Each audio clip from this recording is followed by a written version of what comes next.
हम उस महान हस्ती को सुनेंगे, उस गंगोत्री को जानेंगे, उस गंगोत्री को देखेंगे जिन्होंने इस बिजनेस की शुरुआत आज से कुछ साल पहले शुरू किया था। शायद हम आप जैसे शुरू करते हो वैसे ही, उनका बैकग्राउंड वैसे ही, भारतीय सेना से हैं, ऑलरेडी बहुत प्रतिष्ठित सर्विस में थे, एक नंबर के खिलाड़ी। हरियाणा के लोग को आप जानते हैं, बोलिए सभी लोग, पूरे देश में वीर खिलाड़ी अगर पैदा होते हैं तो हरियाणा में पैदा होते हैं। कबड्डी के टॉप प्लेयर भी थे और योद्धा, भारतीय सेना के महान योद्धाओं में से थे। और इस बिजनेस में जिस दिन वो आए, यकीन मानिए डायरेक्टली इंडस्ट्री को एक नई दिशा दे दिया उन्होंने, एक नई दिशा। उनका वर्क एथिक्स अगर जान लिया जाए तो रोंगटे खड़ा हो जाता है। हार्ड वर्क का दूसरा नाम है उनका। और ईगो क्या होती है, मैंने उनके जीवन में आज तक ईगो दिखा ही नहीं, पता नहीं क्यों। क्या गंभीरता है, क्या सरलता उनके अंदर, कितनी सहजता उनके अंदर, और कद आसमान है, आसमान पे हैं। अब चाहेंगे इस पल को बिल्कुल पाठशाला बना दिया जाए, इसको गुरुकुल बना दिया जाए, और वो बनेगा हमारे आपके टीचेबिलिटी से। तो मैं चाहूंगा आप सभी लोग खड़े होकर अपने गुरु को कैसे आमंत्रित करते हैं, मुझे नहीं बताने की आवश्यकता है। जोरदार तालियों के साथ में हल्ला बोल के मंच पे आमंत्रित करते हैं। इस आज के सेलिब्रेशन में हम सभी के पथ प्रदर्शक आदरणीय श्रीमान नरसिंह गिरवाल सर।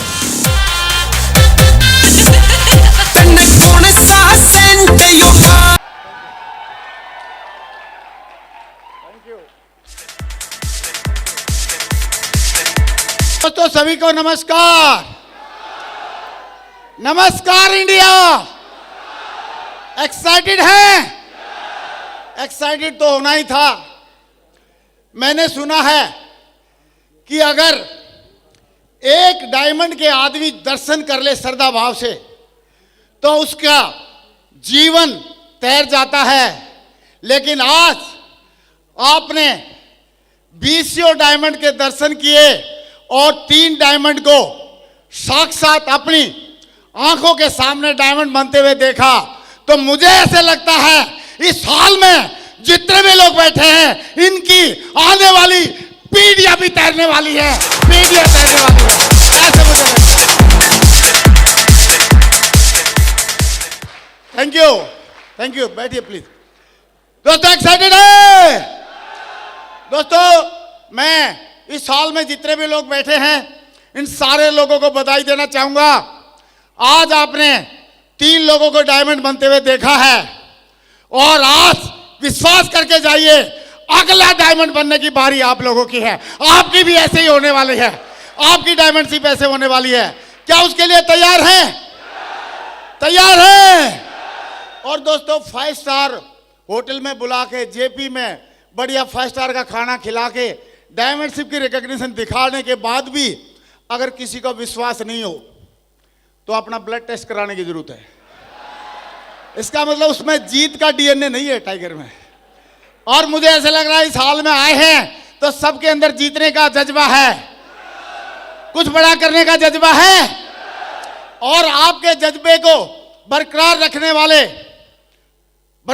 वाले द्रोणाचार्य आपके साथ में है। और श्री माधव जी के रूप में, माधव जी का काम मैं आज 20 साल हो गए और करीब 20 सालों से हम उनके साथ में हैं। 20 साल से मैं देख रहा हूं उन्होंने खुद को तराशा और लगातार एक एक लीडर को तराश रहे हैं वो, और तराशते तराशते आज 500 से ज्यादा डायमंड उन्होंने अपनी टीम में बनाए हैं। मैं चाहूंगा खड़े होके माधव जी के लिए जोरदार तालियां, जोरदार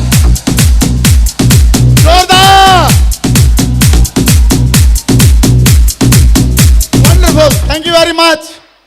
और माधव जी जैसे अपलाइन होना, लीडर होना और इस जहाज के कप्तान होना अपने आप में बहुत भाग्य की बात है।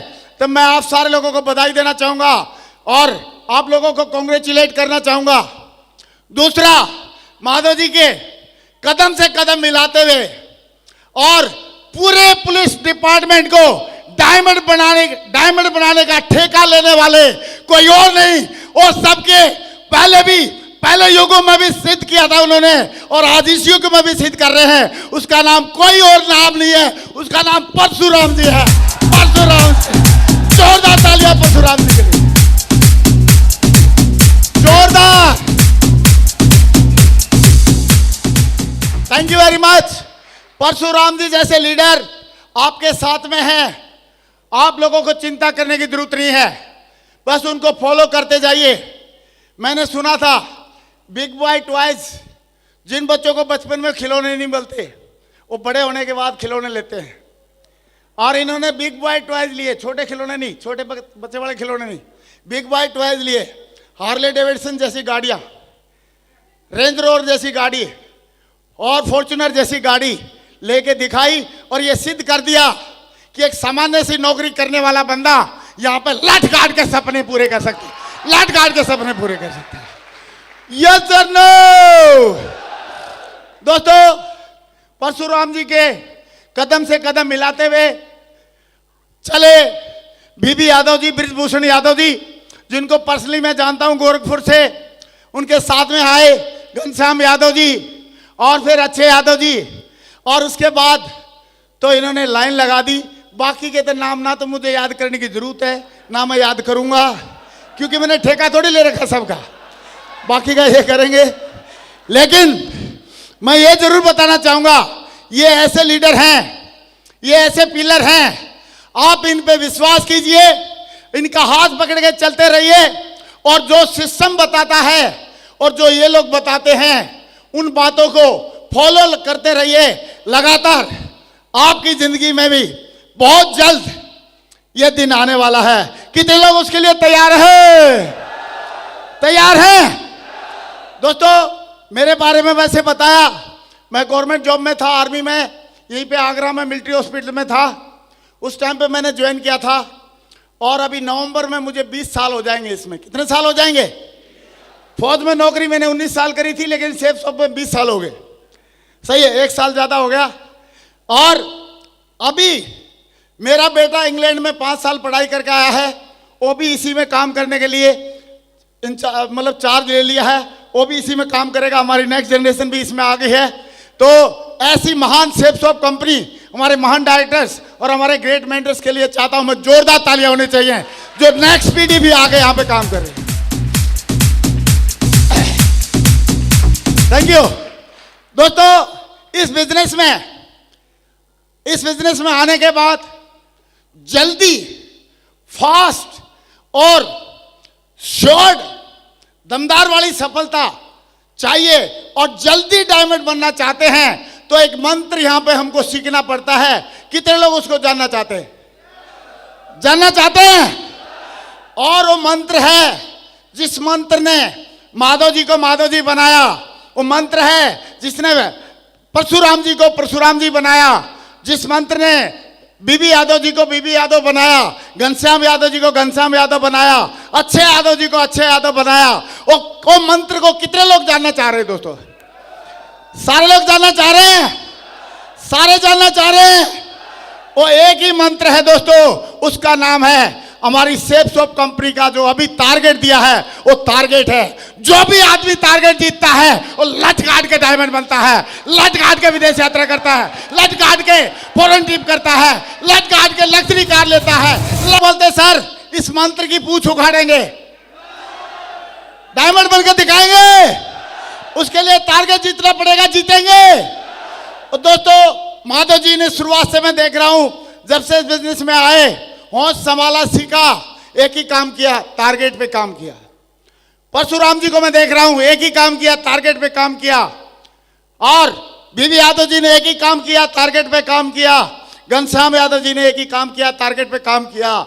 और इन्हीं के कदमों पर चलते हुए अच्छे यादव जी ने भी एक ही काम किया। किस पे काम किया? टारगेट। और मैं आप लोगों से सवाल पूछना चाह रहा हूं, अगर कोई आदमी टारगेट करता जाए और लगातार करता जाए और टीम में भी प्रमोट करता जाए, आप बताओ डायमंड बनेगा कि नहीं बनेगा? लट गाड़ के बनेगा। उसके पास लग्जरी गाड़ी आएगी कि नहीं आएगी? उसकी लोग दोनों लेग चलेंगे कि नहीं चलेंगी? उसका नाम कंपनी की वेबसाइट पे आएगा कि नहीं आएगा? उसको अपलाइन प्यार करेंगे कि नहीं करेंगे? उसकी टीम मोटिवेट होगी कि नहीं होगी? उसके घर में पैसा आएगा कि नहीं आएगा? आएगा कि नहीं आएगा? तो दोस्तों, ये जब सारे काम टारगेट करने से होने हैं तो क्या करना चाहिए? सारे लोग बोले, देख कद्दू में और इंसान में एक ही फर्क होता है कि कद्दू बोल नहीं सकता और इंसान, और जो बोलता है वो इंसान है और जो नहीं बोलता हो, ऐसा मत बोलो, कोई बुरा मान जाएगा। तो क्या करना पड़ेगा? क्या करना पड़ेगा? टारगेट करने के लिए तैयार हैं? और दोस्तों, मैं इंट्रोड्यूस जरूर करना चाहूंगा कि इस बिजनेस में अगर आप लगातार प्लान दिखाते हैं और आए तो बेस्ट, नहीं तो नेक्स्ट करते हैं, और आपको नेगेटिव रिस्पांस मिले उसके बावजूद भी आप काम करते रहते हैं और आप लोगों का फॉलोअप करते हैं, प्लान दिखाते हैं और लोगों को कोर बनाते हैं, तो कैसे आपके साथ में नेक्स्ट जनरेशन भी कंधे से कंधा मिला के काम करती है? इसका एग्जाम्पल हमारे बीच में मेरे एक साथी थे, मिस्टर अर्जुनन जी, जो फौज में मेरे साथ हवलदार थे, एमएच आगरा में ही उन्होंने ज्वाइन किया था और उन्होंने काम करना शुरू किया और काम करते करते उनकी टीम में काम हुआ, वो क्राउन लेवल तक पहुंच गए थे। क्राउन लेवल में पहुंचने के बाद हार्ट अटैक की वजह से इस दुनिया में नहीं रहे, क्योंकि दो सच्चाइयां हम सबको मालूम है। नंबर एक, इस पृथ्वीलोक पे आने की एक डेट होती है, और नंबर दो, सारे लोग ज्ञानी आदमी हैं, कई लोग बोल नहीं रहे जाने की, बोला डेट होती नहीं है जाने की। जाने की भी डेट होती है कि नहीं होती है? तो हार्ट अटैक की वजह से वो हमारे साथ में नहीं रहे। लेकिन आप बताओ, जब वो क्राउन लेवल पे हैं तो उनकी टीम रहेगी कि नहीं रहेगी? आज भी उनकी टीम काम कर रही है।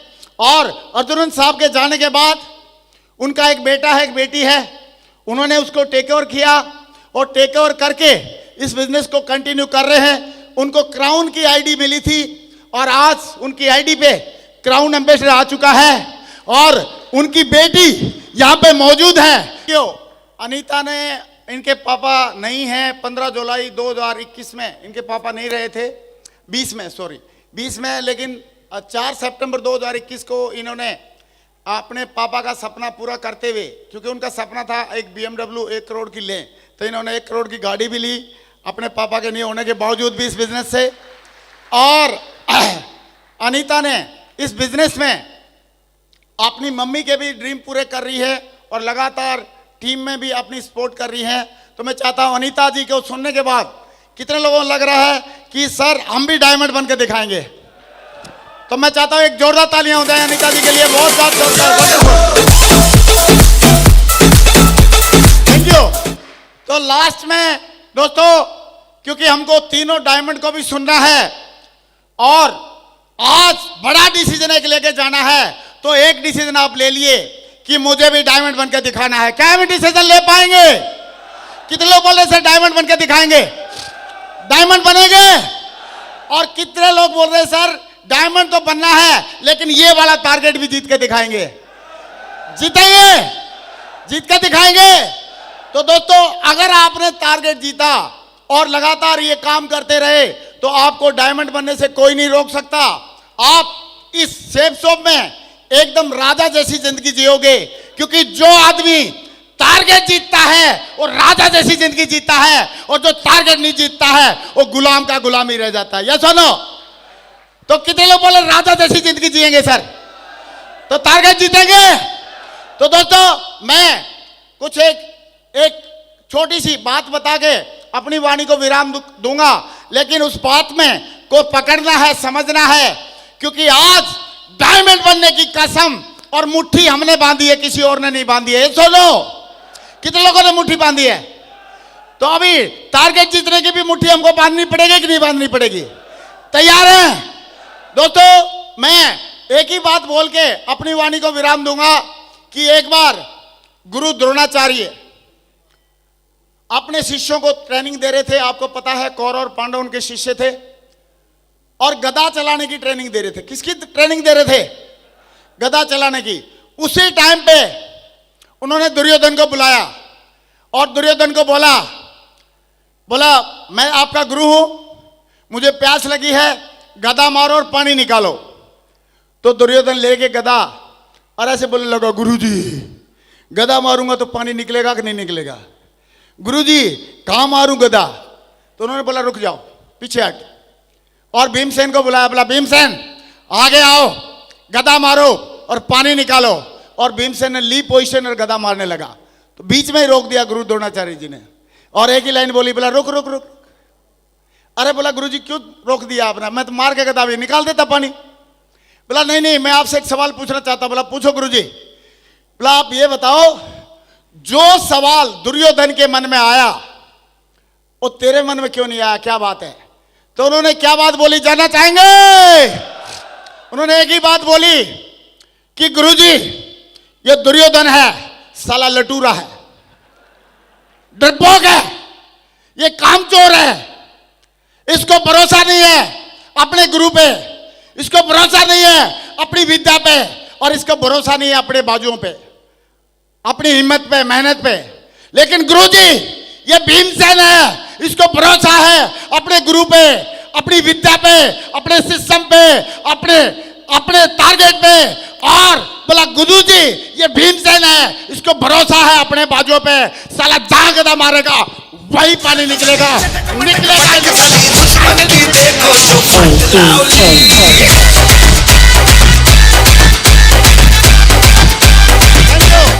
बस एक ही कमिटमेंट है, खड़े रहिए एक सेकंड। कितने लोग बोलते हैं सर गदा भी मारेंगे पानी भी निकलेगा, टारगेट भी जीतेंगे और डायमंड भी बनेंगे? तैयार है? तैयार है?